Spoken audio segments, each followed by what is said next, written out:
Iar opriți mașini ilegal. Ia zi, ca infractor.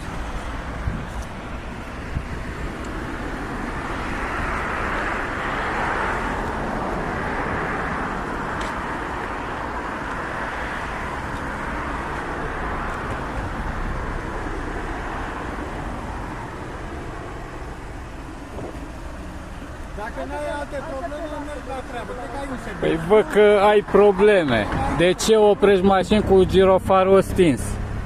Dacă nu ai alte probleme, Ia zi și mie, cu ce ocazie oprești mașini? Deci ca infractor tu oprești mașini, ești drogat la volan deja. Îți dai seama ce ai făcut, drogatule? vezi că-ți dau iar amende. Asta poți să Ia zi. Astăzi primești încă o amendă din partea mea, da? Deci asta e atitudinea ta de drogat. De ce oprești mașini, drogatule? Nu ți-e rușine? Nu ți-e rușine să oprești mașini ilegal?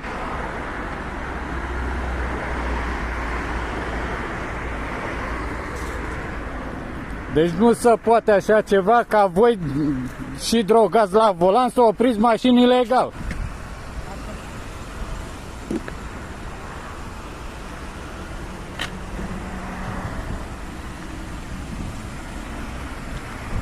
Dacă mai ne jignești și așa, o să primești sancțiuni. Asta nu este jignire. Este jignire. Fiindcă nu dați drumul la girofare când faceți controlul. Nu vă e rușine. Mai vorbești urât și jignești, o să primești sancțiune.